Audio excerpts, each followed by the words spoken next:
Keep the good times chugging for the Toronto Raptors. My, oh my. I understand. The Pacers, they ain't healthy. No Andrew Nembhard. They lost Miles Turner.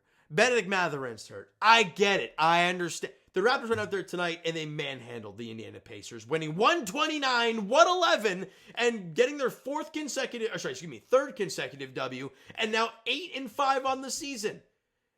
And this is also the first time since April of 2022 that the Toronto Raptors are 3 games over 500. It's incredible. They're fun to watch. They're entertaining. That's pretty much the same thing. I'm just jacked up. Because any game, you don't know who's gonna be the reason you win that game. And the last one, it was Scotty Barnes. Today, you can give it to anybody. You can give it to Jakob Poeltl even.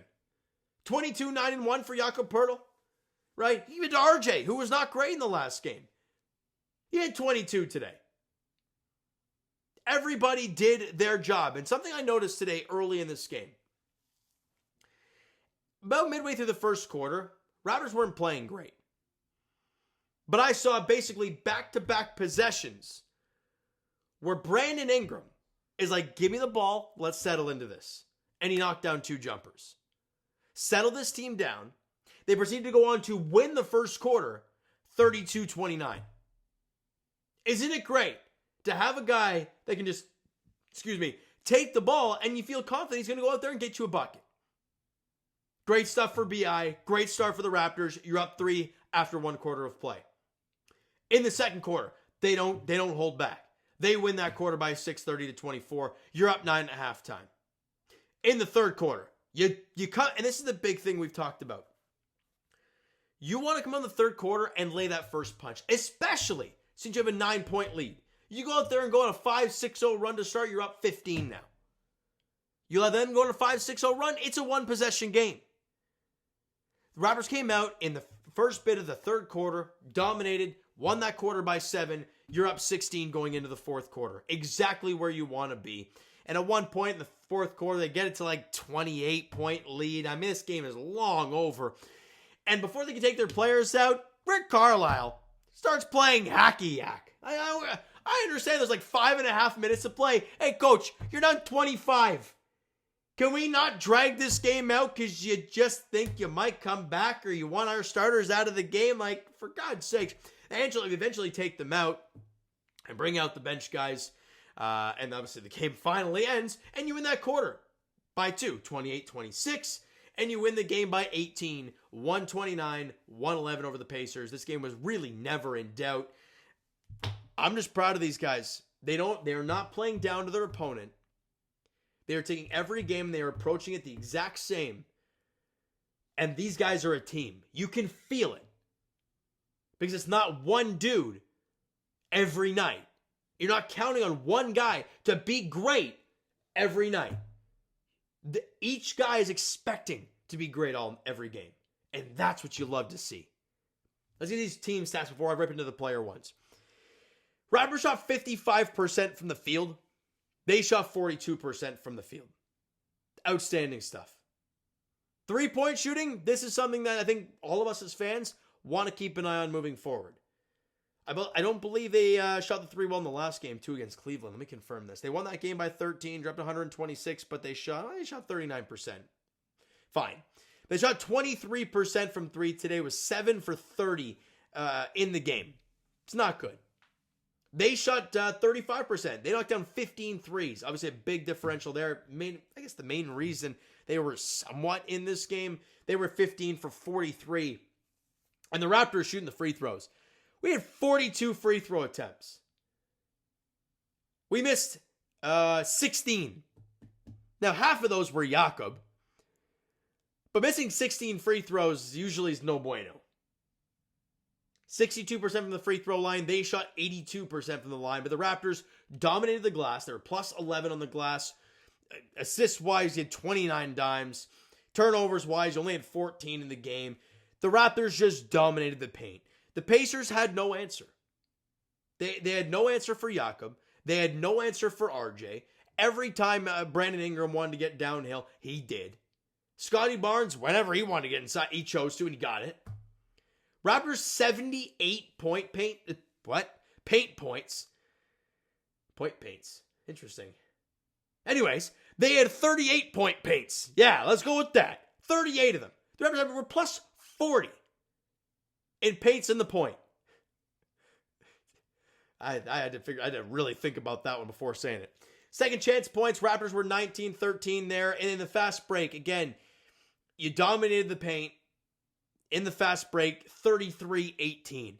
Every time there was a turnover, the Raptors just took off down the floor. And it's fun to watch this young team run around out there. And at one point late in this game, when they got within single digits, I wouldn't say late in the game, probably in the maybe late third quarter, they turn it over or they get stops, and Grady Dick is kind of leaking out. 3 times in a row, they find him and he gets easy buckets. I mean, just great stuff. Great stuff from this young team finding ways to win. Biggest lead in the game was 28 for your Raptors. Player stats, Scotty Barnes, kind of a weird one for me. 14, 11, and 6. Shot 3 of 7 from the field. Was 8 of 9 from the free throw line. Missed both threes he took. Had a steal and a block. Was a plus 17. I thought he played outstanding today. He was plus 17. He had a double-double. It only took 7 shots. It was only 3 of 7. Missed both threes. And then you're thinking, not a great game for Scott. I thought he looked great. His energy was off the charts. I thought he looked awesome. Brandon Ingram, we talked about it early. How the early parts of him really held the fort and allowed the guys to get eased into the game. 19, 5, and 2 for BI. Shot 6 of 12 from the field, 7 of 9 from the free throw line. The three-point shooting has fallen off for him a little bit, though. He was 0 of 2 from 3 now. When you look back recently, he was 0 of 2 in this game. He was 0 of 6 against Cleveland. He was 1 of 6 against Brooklyn. He was 0 of 3 against Philly. 2 of 8 against the Hawks. 0 of 2 against Milwaukee. 1 of 3 against Memphis. 0 of 3 against Cleveland. Yeah, he has not shot the 3 well at all this season. He's shooting 26% going into play today, so it's going to be around that 25% mark from him. He's got to be better than that. But overall, can't complain too much. He had 3 steals in the game as well, a plus 15. If you're going to nitpick, find one. Jakob Poeltl, 22, 9, and 1, back-to-back 20-point performances for Jakob. And we heard his chat with Kayla Gray after the game. The back's feeling better. Love to hear it. 22, 9, and 1, 8 of 9 shooting, 6 of 14 from the free throw line. 14 free throw attempts for Jakob. Had a steal and a block and a plus 4 on the floor. Manuel quickly, kind of like Scotty, where I thought he played a great game. 12 points, 3 boards, 7 assists, shot 5 of 10 from the field, was 2 of 6 from 3. Plus 11 on the floor. I thought he played well. The numbers may not suggest it on this, but I thought he played a good game. And RJ Barrett, again, like I mentioned off the top, he was just in the paints and the point. 22 points, 6 boards, 4 assists, shot 9 of 17 from the field, was 1 of 4 from the free throw line, was 3 of 7 from 3-point range, a plus 3 on the floor. Great stuff from RJ tonight, just attacking the rim at will. And bench-wise, I mean, Mamu, continue to love him. 12 points, 4 boards, 3 assists, 5 of 9 from the field, 1 of 2 from the line, 1 of 3 from 3, had a steal and a block, a plus 14 in 22 minutes, and his first shift out there in that late half of the first quarter helped that Raptor team build that lead at the end of one quarter of play. I thought he looked awesome. Grady Dick is fine, but he was also 0 of 4 from 3-point range. You want to see that start to fall, man, because if he could start knocking down threes and be a threat off the bench from beyond the arc, boy, it changes a lot of things. It really does. It really just makes the team that much deeper than they already are. CMB, what else can you say? 10 points, 2 boards, 1 assist on 4 of 6 shooting, 2 of 2 from the line. Had a steal in the game, a plus 3 in 17 minutes of work. The young fella just looks so poised out there for a 20-year-old. It's so beautiful to watch.